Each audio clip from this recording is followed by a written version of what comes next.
अस्सलाम वालेकुम। आज मैं आपको डिस्टिंक्शंस, आज का जो एक टॉपिक है ना वो ये मैं बताना चाहूँगा कि डिस्टिंक्शंस जो है ना वो कैसे ली जाएं। यानी कि बहुत से बच्चों की ख्वाहिश होती है, जो लाइक बच्चे होंगे उनकी ख्वाहिशें होती हैं कि ए स्टार्स तो चले ले ही लें, तो हमारी डिस्टिंक्शंस नहीं आनी चाहिए उसके अलावा किसी एक सब्जेक्ट में या किसी दो सब्जेक्ट में, जितनी भी डिस्टिंक्शन हो सके आनी चाहिए। लेकिन सबसे बड़ा क्वेश्चन यही होता है कि डिस्टिंक्शन लें तो कैसे लें। यानी कि डिस्टिंक्शन लेने का ना कोई एक क्या कहते हैं स्टेप्स नहीं है, कोई एक जरिया नहीं है कि कैसे लें डिस्टिंक्शन। कुछ मतलब एक कोई पाथ नहीं है कि जिसमें आपको पता हो कि इस राह में चलेंगे तो डिस्टिंक्शन आ जाएगी। कोई कंफर्म वो चीज़ें नहीं पता चलती हैं डिस्टिंक्शन कैसे आती है। सबसे पहली बात ये है कि डिस्टिंक्शन में ये तो कोई शक नहीं कि एक लक का चांस भी बहुत ज़्यादा होता है। यानी एक लक तो होती है बंदे को, और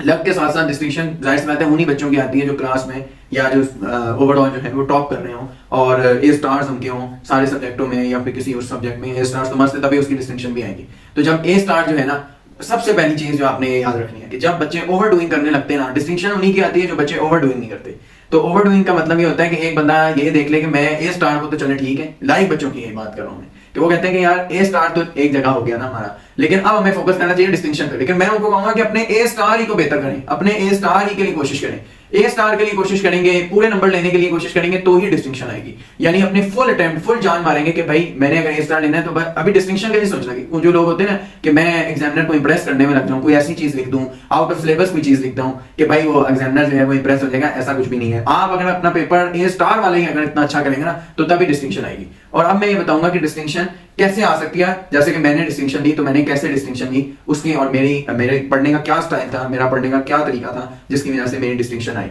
और इसमें दूसरी चीज ये कि मेरी दो डिस्टिंक्शन है। तो उसमें सबसे बड़ी चीज ये होती है कि आपने एक तो स्कूल रेगुलर होना चाहिए आपको, और दूसरा ये कि आपको जो है वो अपने जो पेपर्स हैं, पास पेपर्स हैं, उनको बाकायदा एक जबरदस्त तरीके से जो है एक कायदे में सॉल्व करना चाहिए, यानी एक तरीकेकार में। और दूसरा उसको जो सॉल्व करेंगे आप पास पेपर्स को, उनको आपने ये मार्क्स स्कीम से टैली करना है। उसके बाद आपने एग्जामिनर रिपोर्ट मस्ट पढ़नी है। एग्जामिनर रिपोर्ट जो है वो की है सक्सेस और डिस्टिंक्शन की, ये तो मैं गारंटी से कह सकता हूँ। अगर उर्दू है, इंग्लिश है, तो उसकी भी एग्जामिनर रिपोर्ट जो है ना वही की है डिस्टिंक्शन तक आपको जो पहुंचाएगी। और एग्जामिनर रिपोर्ट के साथ साथ जो आप मार्किंग स्कीम से अपने क्वेश्चन देखेंगे कि जो आपने गलती की और क्या वो वैलिड पॉइंट्स हैं जो मार्किंग स्कीम ने हाईलाइट किए हुए थे और आपने वो पॉइंट्स नहीं लिखे। अगर आप कोई क्वेश्चन अटेम्प्ट करते हैं और उसमें आपके फुल नंबर भी आ जाते हैं उस पर्टिकुलर क्वेश्चन के अंदर, तो आप मार्क्स स्कीम से जब टैली करेंगे तो आप देखेंगे कि ये 3 पॉइंट तो मैंने लिखे थे और इसकी वजह से मेरे नंबर आए हैं, लेकिन मार्क्स स्कीम में 3 इनके अलावा भी पॉइंट्स लिखे हुए। तो आपने अपने जो क्या कहते हैं जहां पे आप नोट्स बना रहे हैं, जहां पॉइंट्स लिख रहे हैं, या जहां से भी आप दोबारा रिवाइज करेंगे, आप उन पॉइंट्स को दोबारा से वो लिख लेंगे कि ये भी पॉइंट है जो मैं इंक्लूड कर सकता हूं। उससे आपके जो आइंदा आंसर होंगे, अगर वो क्वेश्चन जो है वो कभी बदल के आ जाए तो वो भी आपको हेल्प करेगा आंसर करने में। और इसके अलावा जो चीज है वो ये है कि आपने अपने जो कॉन्फिडेंस है, पेपर के दौरान जो कॉन्फिडेंस है वो इसमें सबसे ज्यादा मेन चीज है कि पेपर के दौरान आपने कॉन्फिडेंस लैग नहीं करना। कोई ऐसी चीज नहीं हो सकती जो आउट ऑफ सिलेबस हो और ऐसी कि जो आपको ना आती हो। आपने कैसे सिली मिस्टेक से बच रहे हैं और ये टेक्निक्स पे आप फोकस करेंगे, और ये तभी आप करेंगे जब आप घर में जो प्रैक्टिस कर रहे हैं ना वो वही करें जो आपने पेपर वाले दिन आपने उसमें काम करना है। जैसे आप जो घर में आप प्रैक्टिस करेंगे तो ऐसे ही करेंगे जैसे आप पेपर दे रहे हो, और अगर ये करेंगे तो इंशाल्लाह यकीनन आपकी गलती पेपर वाले दिन भी कोई नहीं होगी और पेपर को भी आप ऐसे करेंगे जैसे, क्योंकि वो एक रूटीन आपकी बन जाएगी। और इसके अलावा ये है कि अपनी जो टाइम मैनेजमेंट है इस पे भी बहुत ध्यान दे रहे हैं। कोई ऐसे क्वेश्चन में आपको यानी जैसे कि स्टक हो गए, या ऐसे क्वेश्चन है कि जिसको आप कहते हैं कि मैं हल ही करके आगे जाऊंगा, ऐसे भी नहीं करना। तो अपने कुछ बच्चे ऐसे होते हैं जो डिस्टिंक्शन के जो एक चक्कर होता है, डिस्टिंक्शन के चक्कर में अपना ए स्टार भी गवा देते हैं और ए पे आके फिनिश कर देते हैं। वो वही लोग होते हैं जो मतलब ओवर कॉन्फिडेंट हो जाते हैं अपने एग्जाम के दौरान और कहते हैं हम तो डिस्टिंक्शन के लिए आए थे और यहाँ तो ये क्वेश्चन हमारा गलत हो गया। तो पहले आपने यही बात है कि फोकस अपना ए स्टार पर रखना और फिर ही डिस्टिंक्शन की तरफ आप मूव करेंगे। और सबसे बड़ा पॉइंट जो डिस्टिंक्शन के लिए वो ये है कि जब आप पास पेपर्स करें तो जरूर अपने स्कूल के टीचर्स को दिखाएं उन पास पेपर्स को और उनसे पूरी कन्वर्सेशन करें, पूछें कि मैंने कहाँ गलती की है, क्या की है, और फिर वो जब आपको बताएं कि ये आपकी गलती है तो उस पर फिर काम करें, मेहनत करें और बार बार वो चीज अटेम्प्ट करें, और इवन वो क्वेश्चन पेपर भी दोबारा अटेम्प्ट करें और फिर दिखाएं कि आप देखें ये मैंने कैसे किया और क्या